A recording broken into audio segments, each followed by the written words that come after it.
C'est moi que je suis la Joconde, Léonard me crut Gironde. Quand Léonard vagabonde, mais que voulez-vous qu'on réponde? Le C'est menuet, vrai, je suis pas trop immonde. le menuet pour la Joconde, chanté par Barbara. C'est incroyable pour vous accueillir, Frédéric Gersal.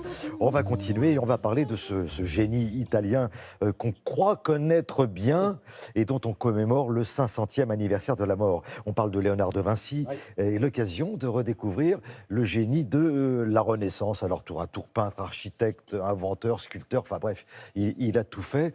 Mais quand on parle de la Renaissance, on parle de quoi exactement? Oui, c'est une bonne question. Je me suis posé la même question hier en me disant, on parle d'un artiste de la Renaissance, mais que signifie cette Renaissance? En fait, ce sont des artistes italiens qui, à partir du XIIIe siècle, XIVe, XVe, comme Léonard de Vinci, puisqu'il est né au XVe siècle, qui ont repris en tant qu'artistes ou scientifiques des œuvres de l'Antiquité. En fait, voilà pourquoi c'est une Renaissance. On repart de l'Antiquité et non pas du Moyen-Âge.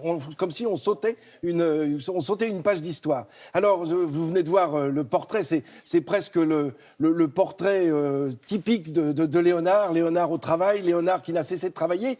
Il est né à Vinci, d'où évidemment son nom, Leonardo da Vinci. Il est de Vinci, ce petit village, près de Florence. Et évidemment, la naissance va le pousser à l'ouverture d'esprit. Pourquoi? Parce qu'il est élevé par ses grands-parents qui vivent en pleine nature.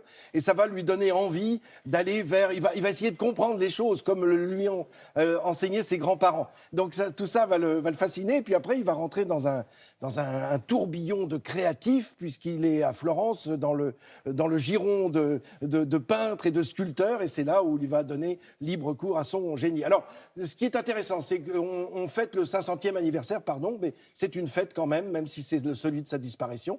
500 ans, 1519, il disparaît le 2 mai, donc ça sera très exactement demain. Là, dans ce lieu, je vous propose une carte pour nous situer en France, puisqu'il est venu d'Italie, il est venu de Florence. On le dit, à Dodane, il a traversé les Alpes, et voilà qu'il remonte la grande majorité de la France pour venir jusque sur les bords de Loire, là où vit François Ier, celui qui l'a appelé pour lui dire « Viens à la maison, et y aller manger ». Qui chante.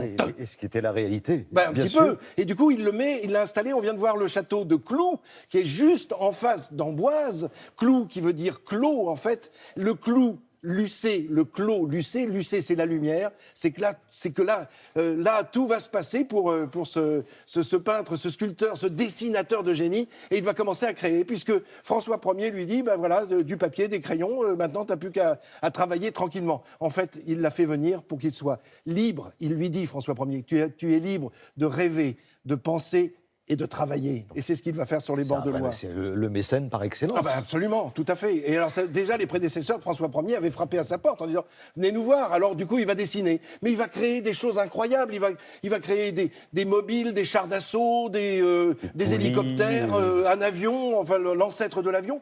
Comment fait-il? Tout simplement, comme auprès de ses grands-parents, il le fait en observant la nature. Et c'est ce que fera bien des années plus tard le créateur d'Éole, c'est-à-dire le premier avion de la fin du 19e siècle. Eh bien, il aura regardé et observé les oiseaux et les chauves-souris. Le vol de ces animaux lui permet de créer... Voilà. Là, ils sont en train d'essayer de fabriquer un avion à l'époque parce qu'il n'appelait pas ça un avion, mais un orthirotor. Enfin, en tout cas, c'est avec des mots un peu étonnants, mais on retrouve toujours les racines grecques ou latines qui ont un rapport avec ces objets.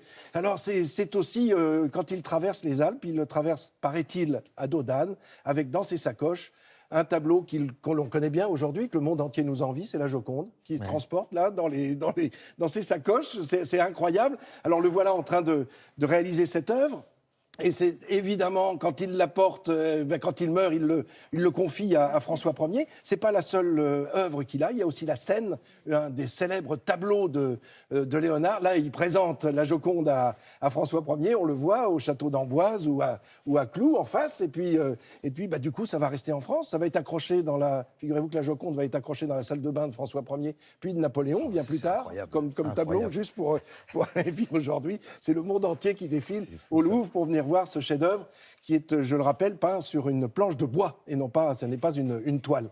Et puis la scène, donc on va voir aussi cette œuvre qu'il a apportée aussi avec lui. La scène C, E, accent grave, N-E, on reconnaît bien. Et c'est évidemment, après 3 ans, il est arrivé en 1516 et il disparaît le 2 mai 1519 dans les bras de François Ier. On connaît ce tableau célébrissime où on le voit presque François Ier recevoir le dernier soupir Là, encore une fois, là, ils sont ensemble. Vous voyez, François Ier est assis, puis juste à côté de lui. Et là, c'est le dernier soupir, au moment où tout s'achève, mais aussi où tout commence. Parce qu'à partir de ce moment-là, Léonard de Vinci va devenir célébrissime. Voilà pourquoi on en parle encore aujourd'hui. Merci beaucoup, Frédéric.